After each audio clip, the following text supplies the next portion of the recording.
The Nile River moves quietly through the heart of Africa, a long ribbon of water that has flowed for millions of years. It begins far to the south, in the highlands where rain falls gently on green hills and collects in small streams. These streams join together, forming larger channels that wind their way downward through valleys and across plains. The water moves steadily, without hurry, finding its path through the landscape. This is the beginning of the longest river journey on the continent, a slow and continuous flow that will travel thousands of miles before reaching the sea. The river has two main sources, two great tributaries that come together to form the Nile as we know it. One of these sources rises in the highlands of East Africa, where the land is green and rainfall is abundant. The other begins further to the south and east, in a region of lakes and mountains. These two branches flow through different landscapes, carrying different qualities of water, before they meet and merge. The point where they join is a place of confluence, where two waters become one, mixing together and continuing their journey as a single river. The water in the Nile carries sediment, tiny particles of soil and rock that have been picked up along the way. This sediment gives the river a distinctive color, sometimes appearing brown or muddy, especially during certain times of the year.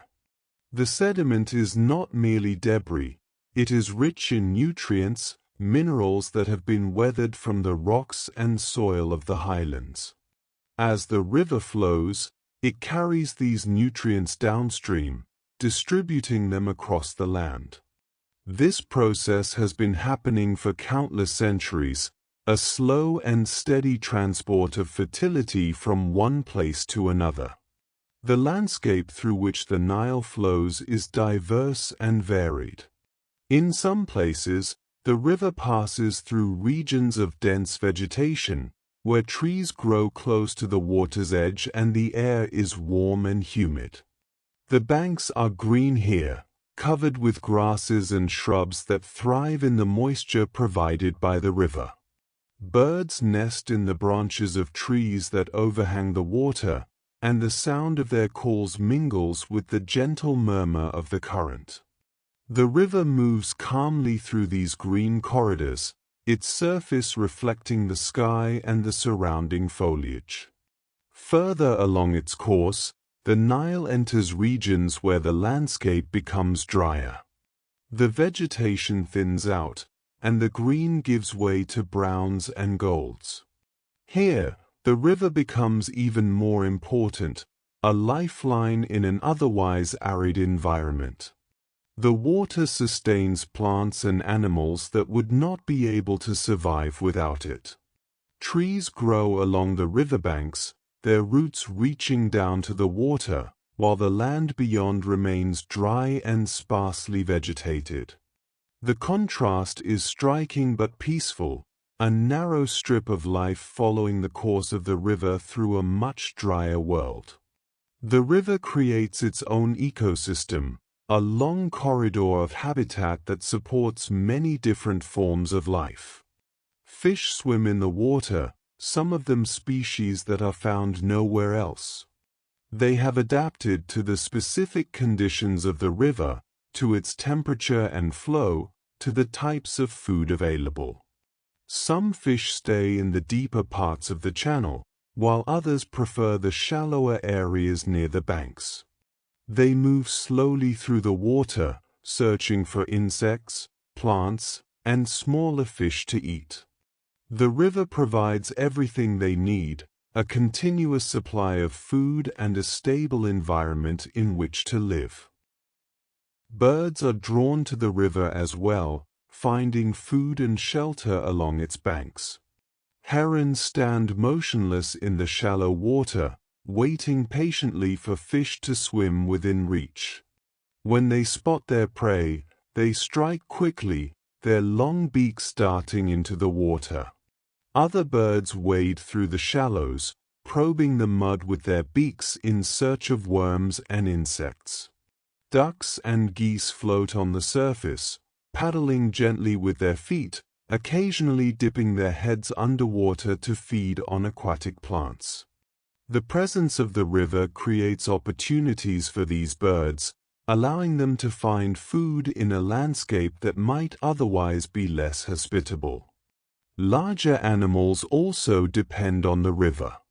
In some areas, crocodiles rest on the banks, their powerful bodies stretched out in the sun. They are ancient creatures, their ancestors having lived in this river for millions of years. Crocodiles spend much of their time basking, warming their bodies in the sunlight, but they are also skilled hunters. They slip quietly into the water, moving with surprising stealth for animals of their size, and wait for prey to come close. Their presence is a reminder of the wildness of the river, of the raw and unadorned nature of life in these waters.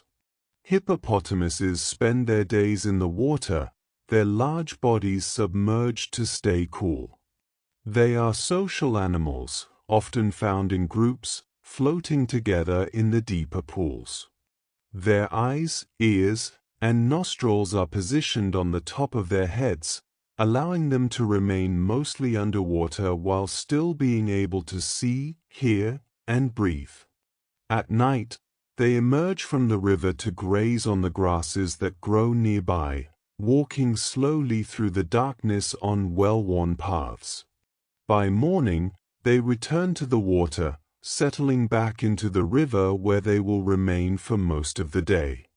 The river's flow varies throughout the year, responding to the seasonal patterns of rainfall in the regions where it begins. During the rainy season in the highlands, more water flows into the river's tributaries, and the volume of water in the Nile increases. The river rises, its surface climbing higher on the banks, sometimes spreading out over the adjacent land. This annual rise is a natural rhythm, a cycle that has repeated for thousands of years. The increased flow brings more sediment, more nutrients, and more water to the regions downstream. When the river is high, the floodwaters spread across the land adjacent to the channel. This flooding is gentle and predictable, a slow expansion of the river's reach. The water moves across fields and low-lying areas, depositing the sediment it has been carrying. When the waters eventually recede, they leave behind a layer of fertile soil, rich in the minerals and organic matter that plants need to grow. This process has made the land along the river extraordinarily productive, creating conditions that support agriculture and dense vegetation. The floodplain is a distinctive landscape, shaped by the river's seasonal rhythms. It is flat and broad, stretching away from the river channel in both directions. During the dry season, when the river is lower, the floodplain is exposed, and the soil is dry and firm. This is when plants grow, taking advantage of the moisture and nutrients that remain in the soil from the previous flood. Grasses sprout and grow tall, and farmers plant their crops, knowing that the soil is rich and the conditions are favorable. The floodplain is a place of renewal, where each cycle of flooding and recession creates opportunities for new growth. The riverbanks themselves are home to many plants that thrive in the moist conditions. Papyrus grows in dense stands along the water's edge, its tall stalks rising several feet above the surface. The papyrus forms thick clusters, creating a natural barrier between the water and the land. Small animals find shelter among the papyrus stems, and birds build their nests there, hidden from predators. The papyrus sways gently in the breeze, its feathery tops catching the light, a green wall that softens the boundary between river and shore. Reeds and other water-loving plants also grow along the banks, their roots anchored in the soft mud. These plants help to stabilize the riverbank, preventing erosion by holding the soil in place with their tangled roots. They also provide habitat for insects, amphibians, and small fish. Dragonflies hover above the water, their iridescent wings catching the sunlight as they hunt for smaller insects. Frogs sit among the reeds, their calls echoing across the water in the evening. The riverbank is a busy place, full of life, yet it maintains a sense of calm and quiet. The water itself is cool and refreshing, especially in the morning before the sun has risen high.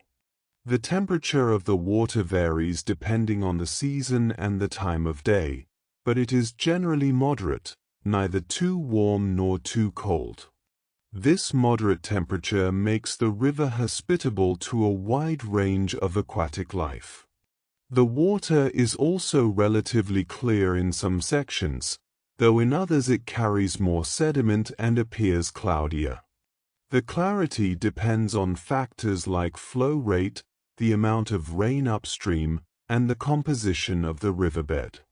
As the river flows, it carves its way through the landscape, shaping the land over long periods of time. The current erodes the banks in some places, carrying away soil and rock, while in other places it deposits sediment, building up new land. This process of erosion and deposition is slow but constant, and over thousands of years it has created the distinctive geography of the river valley. The river meanders across the floodplain, creating curves and bends as it searches for the path of least resistance. Some of these bends are gentle, while others are more pronounced, creating loops and oxbows in the river's course. The river passes through several distinct regions, each with its own character. In the southern parts of its journey, the river flows through areas of higher elevation, where the landscape is more rugged and the climate is wetter. Here, the river is narrower and faster, its waters tumbling over rocks and through gorges. The sound of the water is louder here, a constant rush that fills the air. The banks are often steep, covered with vegetation that clings to the slopes. This is the river in its youth, energetic and active, cutting through the landscape with determination. As the river moves northward, the landscape gradually changes. The elevation decreases, and the river enters a broader valley where the flow becomes slower and more measured. The water spreads out, and the channel widens. The river here is calm, its surface smooth and reflective. The surrounding land is flatter, and the climate becomes drier as the river continues its journey. This is the river in its maturity, no longer rushing but flowing steadily and predictably, carrying its waters across the plains toward the sea. The river eventually reaches a region where the landscape is dominated by desert. Here, the contrast between the river and the surrounding land is most dramatic. The desert is vast and dry, a place of sand and rock where rainfall is rare. Yet the river continues to flow through this arid environment, a thin line of green cutting through the browns and tans of the desert. The presence of the river transforms the landscape along its banks, creating an oasis of life in an otherwise barren region. Palm trees grow near the water, their fronds rustling in the dry breeze. Fields of crops extend from the riverbanks, irrigated by water drawn from the river. The river makes life possible here, providing water in a place where it would otherwise be scarce. The people who live along the river have always depended on it. For thousands of years, communities have settled near the water, building their homes on the riverbanks and cultivating the fertile soil of the floodplain. The river provides water for drinking, for cooking, for washing, and for irrigation. It is a source of fish and other food, and it serves as a transportation route, allowing people to travel by boat from one place to another. The relationship between the people and the river is ancient and deep, woven into the fabric of daily life. In ancient times, the river was central to the development of one of the world's earliest civilizations. Temples and monuments were built along its banks, great structures of stone that still stand today. The river was revered, seen as a source of life and abundance. It was celebrated in stories and songs, and its annual flooding was eagerly anticipated, for it meant that the land would be fertile and the harvest would be good. The river shaped the culture and beliefs of the people who lived beside it, influencing art, religion, and society. The river was also a highway for trade and communication. Boats traveled up and down the river, carrying goods from one region to another. The current helped boats to travel downstream, while the wind, which often blows from the north, allowed boats to sail upstream with relative ease. This combination made the river an ideal route for transportation. Merchants carried grain, pottery, cloth, and other goods along the river, connecting different communities and facilitating exchange. The river united the regions through which it flowed, creating connections between distant places. Over time, people learned to manage the river's waters more deliberately. They built canals to direct water to fields that were not immediately adjacent to the river, extending the area that could be cultivated. They constructed basins to capture floodwaters, allowing the water to soak into the soil and extend the growing season. These systems were simple but effective, requiring careful observation of the river's behavior and thoughtful planning. The people understood the river's rhythms and worked with them, using the natural cycle of flooding and recession to their advantage. The river's annual cycle was predictable, and people organized their lives around it.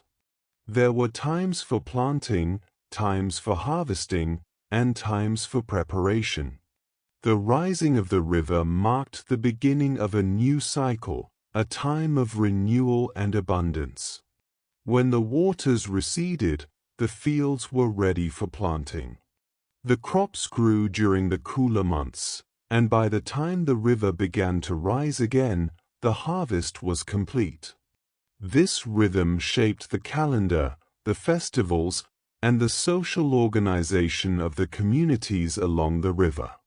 Stories and myths grew up around the river, explaining its origins and celebrating its importance. Some stories told of gods and goddesses associated with the river, beings who controlled its flow and ensured its bounty. These deities were honored with rituals and offerings, and temples were built in their names. The river was seen as a gift, a divine provision that sustained life.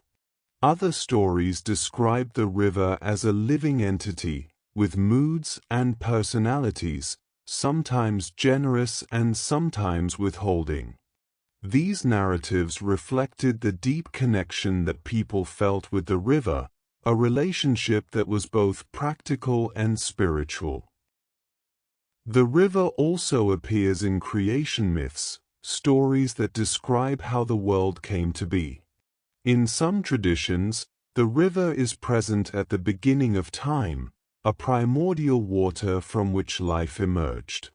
It is described as the source of fertility and abundance, the force that makes growth and renewal possible. These myths emphasize the river's role as a giver of life, a constant and reliable presence in a world that is otherwise changeable and uncertain. The wildlife of the river includes many species of fish, some of which are quite large. These fish have adapted to life in the river, developing features that help them survive in its particular conditions.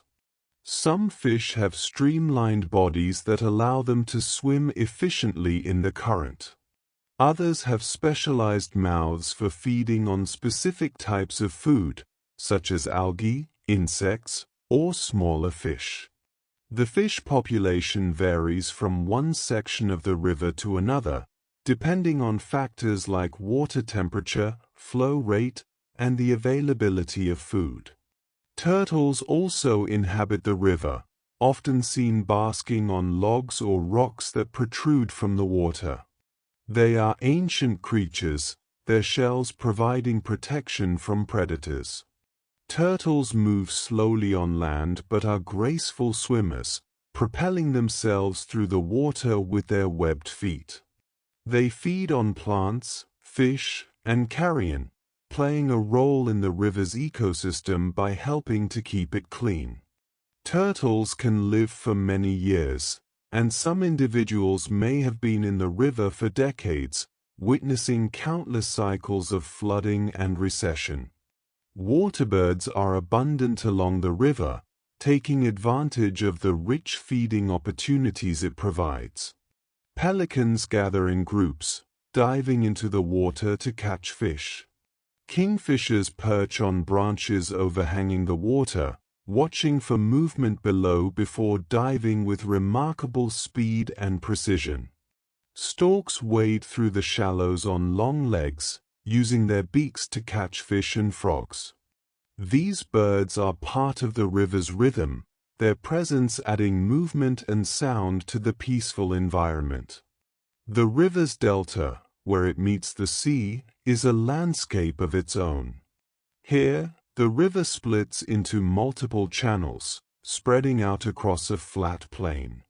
The water slows even further, depositing the last of its sediment before finally reaching the ocean. The delta is a fertile region, rich in nutrients, and it supports a different set of plants and animals than the river itself. Marshes and wetlands form in the delta, providing habitat for waterfowl and other species. The delta is a transitional zone, a place where freshwater and saltwater mix, creating unique conditions that support a diverse array of life.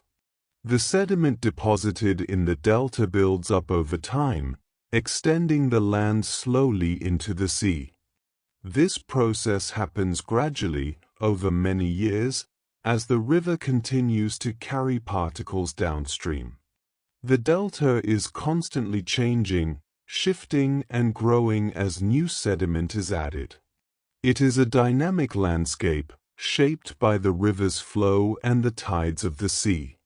The land here is low and flat, crisscrossed by channels and dotted with islands. It is a place of water and earth intermingled, where the boundaries between land and sea are soft and indistinct. The river influences the climate of the regions through which it flows. The presence of water moderates temperatures, keeping the air cooler in the hot months and warmer in the cooler months. The river also adds moisture to the air, creating a microclimate along its banks that is slightly more humid than the surrounding areas. This moisture supports plant growth and makes the riverbanks more comfortable for people and animals. The river's influence extends beyond its immediate banks, affecting weather patterns and creating conditions that support life in what would otherwise be much harsher environments. The flow of the river is powered by gravity, as water moves from higher elevations to lower ones. The river follows the slope of the land, always moving downward, seeking the lowest point. This simple physical principle governs the river's entire journey, from its sources in the highlands to its mouth at the sea. The gradient of the land determines the speed of the flow. Where the land is steep, the river flows quickly, and where the land is flat, the river slows down. This variation in flow creates different habitats and conditions along the river's length. The river carries not just water and sediment, but also dissolved minerals and organic matter. These substances are picked up as the water flows over rocks and through soil. Some minerals are beneficial to plants and animals, while others are simply neutral components of the water. The organic matter includes decomposing plant material, tiny organisms, and other biological debris. This organic matter provides food for bacteria and other microorganisms, which in turn support larger creatures. The river is a pathway for nutrients, moving them from one part of the landscape to another, connecting ecosystems and sustaining life along its entire length. In some places along the river, there are cataracts, sections where the river flows over rocky terrain and the water becomes turbulent. These areas are characterized by rapids and small waterfalls, where the water churns and froths as it navigates the obstacles. The sound here is different from the quiet flow of the river in calmer sections. It is louder, a constant roar of water moving forcefully over rock. The cataracts are challenging for navigation, but they are also beautiful, the water white and foaming as it tumbles downward. These sections remind us that the river, though generally calm, has moments of energy and power. Between the cataracts, the river returns to its more peaceful state. The water smooths out, the surface becomes calm again, and the river continues its steady journey. The landscape around these calmer sections is often more accessible, with gentler banks and easier terrain. People have historically settled in these areas, finding them more suitable for agriculture and habitation. The contrast between the turbulent cataracts and the calm stretches highlights the river's varied character, its ability to be both forceful and gentle along different parts of its course. The river's journey is immensely long, covering a distance that spans much of the African continent. From its sources in the south to its delta in the north, the river flows through multiple climate zones and ecosystems. It connects highlands to lowlands, wet regions to dry ones, creating a continuous corridor through diverse landscapes. The length of this journey means that the river experiences many different conditions, and the water that eventually reaches the sea has been shaped by all of these influences. Islands form in the river where sediment has accumulated over time. These islands are often covered with vegetation, small pockets of green surrounded by water. They provide additional habitat for birds and other wildlife, and in some cases, people have settled on larger islands, building homes and cultivating small fields. The islands shift and change as the river's flow varies, growing or shrinking depending on the amount of sediment being deposited. They are temporary features in the long timescale of the river, yet they can persist for many years, becoming established parts of the river's geography. The river is also a source of inspiration for art and literature. Its beauty, its constancy, and its importance have been celebrated in countless ways. Paintings depict the river at different times of day, capturing the light on the water and the reflections of the sky. Poems describe the river's flow, its life-giving qualities, and its central role in human experience. Songs tell stories of the river, of journeys taken along its banks, of the fish caught in its waters, and of the fields nourished by its floods. The river has been a muse for creativity, a subject that invites contemplation and expression. The relationship between the river and the sun is particularly striking in the desert regions. The sun rises over the river in the morning, casting long shadows and painting the water with golden light. As the day progresses, the sun climbs higher, and the light becomes brighter and more intense. The river reflects this light, shimmering and sparkling in the sunlight. In the evening, the sun sets behind the river, and the water takes on warm hues of orange and pink. The transition from day to night is gradual and beautiful, a daily cycle that unfolds above the river's steady flow. At night, the river becomes quieter still. The sounds of daytime activity fade, and a different set of creatures becomes active. Frogs call from the banks, their voices rising and falling in rhythmic choruses. Bats fly low over the water, hunting for insects. The surface of the river reflects the moon and stars, creating a mirror image of the sky. The air cools, and a gentle breeze often moves along the river corridor. The night is peaceful, a time when the river continues its journey in darkness, unseen but ever present. The river has witnessed countless generations of life along its banks. Trees have grown and fallen, animals have been born and have died, and people have lived out their lives in the river's shadow. Through all of this, the river has continued to flow, a constant presence in a changing world. It has seen empires rise and fall, technologies develop, and societies transform. Yet the river itself remains fundamentally the same, following its ancient course, responding to the same natural forces that have shaped it for millions of years. The water in the river today is part of a much larger cycle. It falls as rain in the highlands, flows through the river, and eventually reaches the sea. From there, it evaporates into the atmosphere, forms clouds, and falls again as rain, beginning the cycle anew. This movement of water is continuous and timeless, connecting all parts of the planet's water system. The river is one segment of this larger cycle, a visible manifestation of the constant circulation of water through the Earth's systems. The river's banks are marked by trees that have adapted to the wet conditions.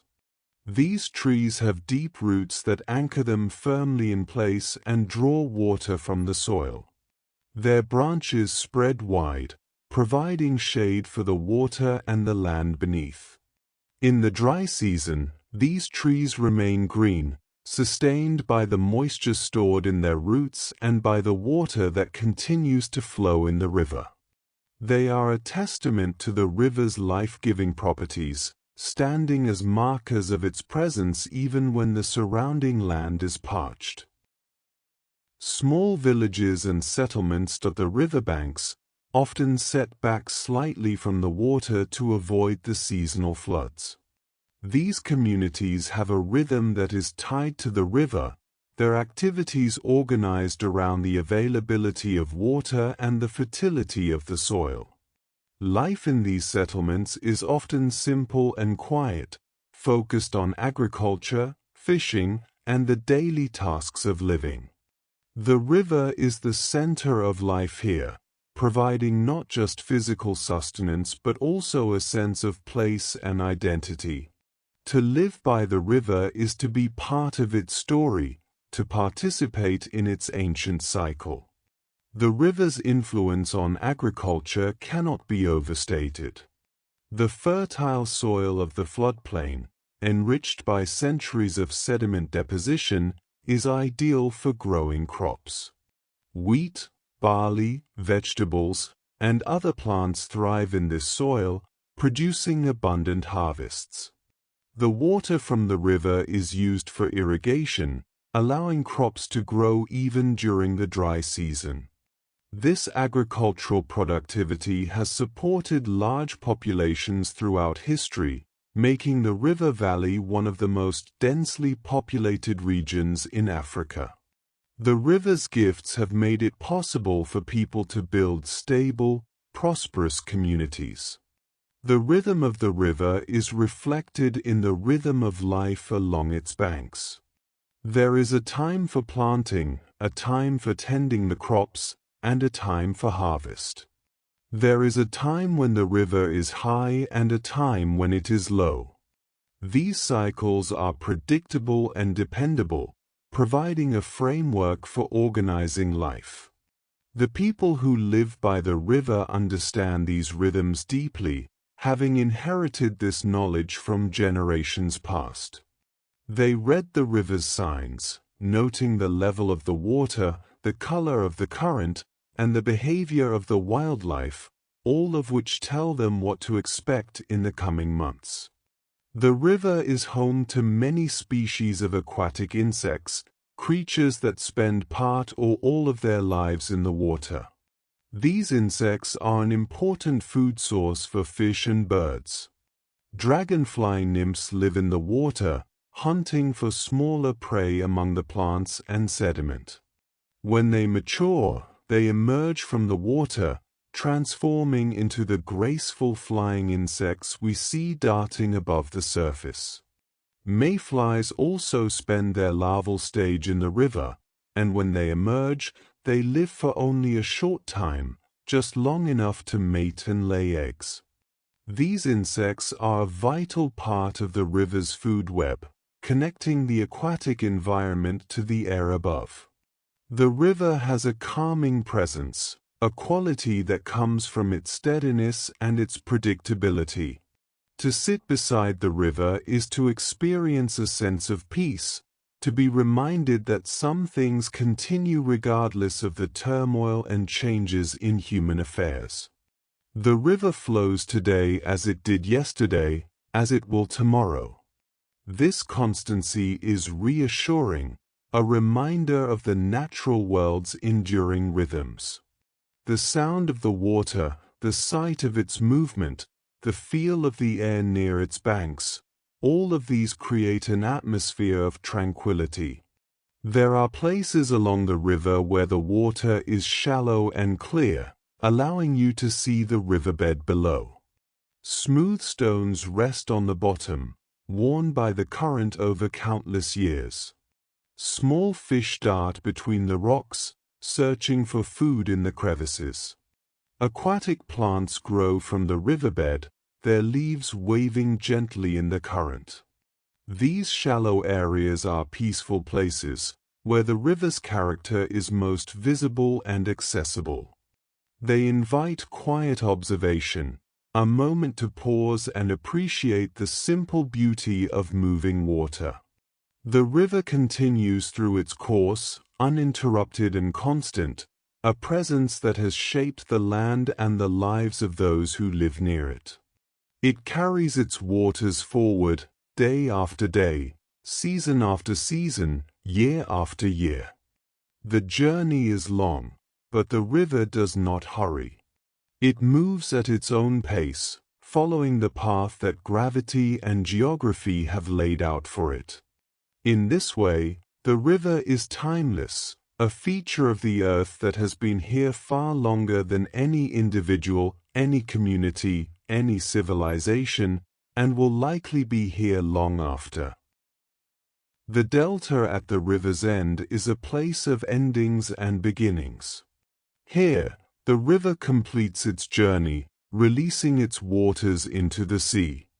But the end of the river is also the beginning of something else. The nutrients carried by the river spread into the ocean, supporting marine life far from shore. The water itself joins the vast body of the sea, becoming part of the global ocean. From there, it will evaporate, form clouds, and eventually fall as rain somewhere else, perhaps returning to the highlands where the river begins. The cycle continues, unbroken, a movement of water that connects earth and sky, land and sea. The presence of the river has always been a source of wonder. Its scale, its constancy, and its importance make it a remarkable natural feature. To stand on its banks is to stand at the edge of something much larger than oneself, to be reminded of the forces that shape our world. The river is both powerful and gentle, both ancient and ever-present. It carries the history of the land in its waters, the sediment and minerals that tell the story of erosion and weathering, of rain and sun, of the slow transformation of rock into soil. The river's flow is influenced by the seasons, by the patterns of rainfall far away in the highlands. When rain falls in the mountains, it takes time for that water to make its way through the tributaries and into the main channel. The river responds slowly to these distant events, rising gradually as the additional water arrives. This delayed response is part of the river's character, a reminder that it is connected to places far away, that it is part of a larger system that extends across the landscape. In the evening, as the light fades, the river becomes a place of shadows and reflections. The colors of the sky deepen, and the water mirrors this transformation. The surface of the river is calm, disturbed only by the occasional movement of a fish or the flight of a bird. The air cools, and the sounds of the day give way to the sounds of the night. The river continues to flow, indifferent to the changing light, steady and unchanging in its course. The banks of the river are places where the land and water meet, where different ecosystems overlap and interact. This edge is rich in life, a transitional zone where terrestrial and aquatic species come together. Insects buzz in the air, frogs hide among the reeds, and birds forage in the shallow water. The riverbank is a place of constant small activity, a busy interface between two worlds. Yet despite this activity, there is a sense of calm, a feeling that everything is in its proper place, following its natural rhythms.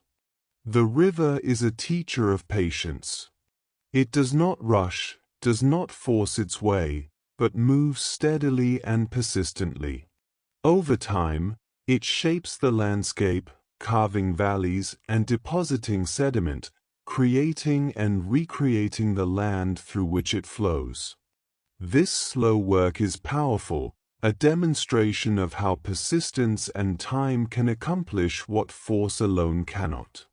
The river reminds us that change does not always come quickly, that some of the most profound transformations happen gradually, almost imperceptibly. The water of the river is life itself for the creatures that depend on it. Fish swim in its depths, plants grow on its banks, birds drink from its surface.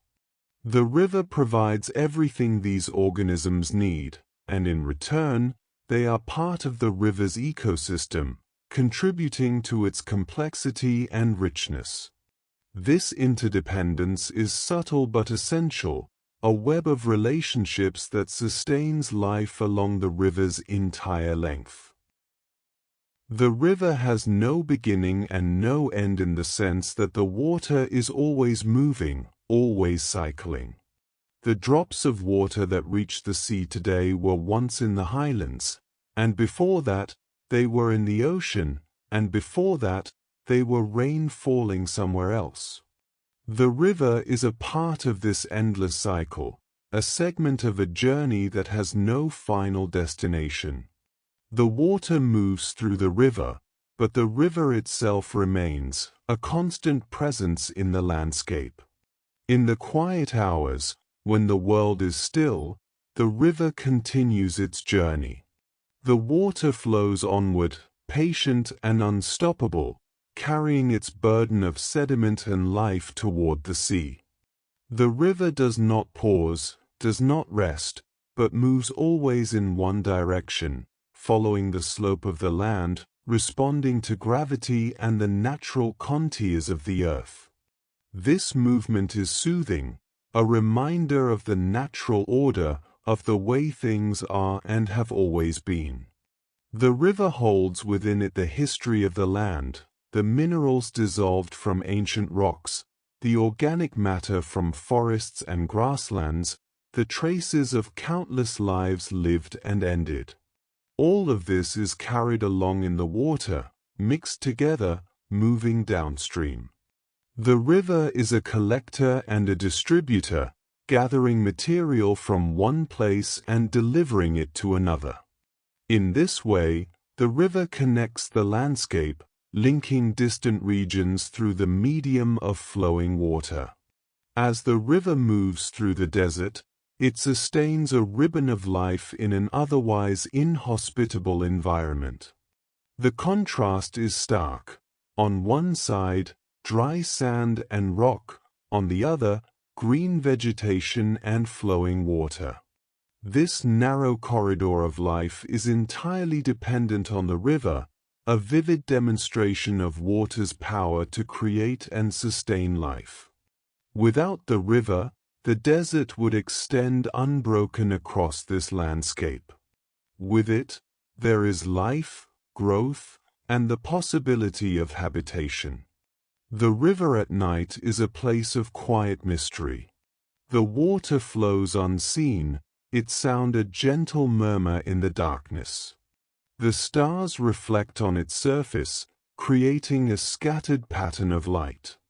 The air is cool and still, and the world seems to hold its breath. The river continues its journey through this darkness, unchanging and steady, a presence felt more than seen. There is comfort in this constancy, in knowing that the river flows whether we are watching or not, whether it is day or night, whether the season is wet or dry. The cycle of the river is tied to the cycle of the sun and the rain. The sun heats the ocean, causing water to evaporate into the air. This water vapor rises, forms clouds, and is carried by winds to distant places.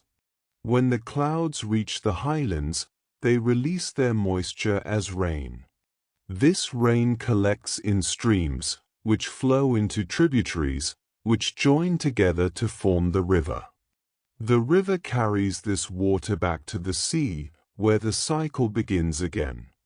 The river is a crucial link in this cycle, a pathway for water to return from the land to the ocean. The people who have lived along the river have developed a deep understanding of its behavior. They know when to expect the floods, when the water will be low, and how to read the signs that the river provides. This knowledge has been passed down through generations, refined and perfected over centuries. It is knowledge born of observation and experience, of living in close relationship with the river and learning its rhythms. This understanding has allowed people to thrive in this environment, to work with the river rather than against it. The river's ecosystem is complex and interconnected. Each species plays a role, from the smallest microorganism to the largest mammal. The plants provide food and shelter, the fish eat the plants and are eaten by larger predators, the birds feed on fish and insects, and the decomposers break down organic matter, returning nutrients to the system. This web of relationships is intricate and balanced, each part depending on the others. The river supports this web, providing the water and nutrients that make it all possible. The river is a source of wonder for those who encounter it. Its size, its beauty, and its importance inspire awe and respect. To see the river for the first time is to be struck by its presence, its scale, and its power.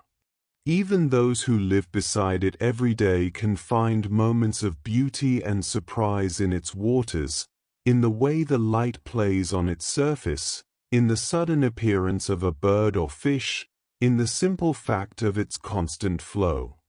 The river has no awareness of its own importance. no knowledge of the life it supports or the history it has witnessed.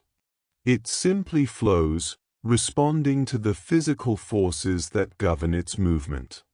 Yet in this simplicity, there is a kind of perfection, a demonstration of natural principles at work. The river asks nothing, expects nothing, but gives continuously, providing water and life to all who depend on it. The sound of the river is a constant presence for those who live nearby. It is a sound that becomes so familiar that it is almost unnoticed, a background to daily life. Yet when one pauses to listen, the sound of flowing water is deeply soothing, a gentle reminder of the natural world. It is a sound that has been heard by countless generations, a voice that has spoken continuously for thousands of years. The river's journey is one of gradual descent, a slow fall from the highlands to the sea. This descent is not dramatic, but steady and measured, a gentle slope that allows the water to flow without tumbling or rushing. The river takes its time, covering the distance at its own pace, in no hurry to reach its destination. This unhurried quality is part of what makes the river so calming, so suitable for quiet contemplation. The water in the river is always moving forward, yet the river itself remains in place. This paradox is part of what makes the river fascinating. The river is both movement and stillness, change and constancy. Individual drops of water pass through and move on, but the river as an entity persists, always there, always flowing. It is a living thing that is also a landscape feature, a process that is also a place. As the river approaches the sea, it slows even further, spreading out across the flat delta. The water becomes brackish here, a mix of fresh and salt as the river mingles with the tides. The environment changes, becoming a place of transition, neither fully river nor fully sea.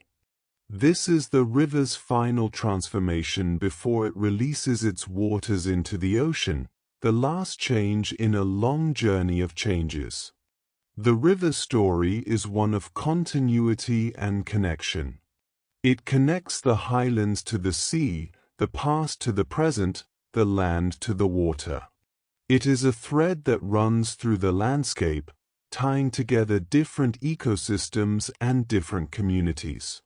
The river's presence creates coherence, a sense that distant places are linked by this common flow of water.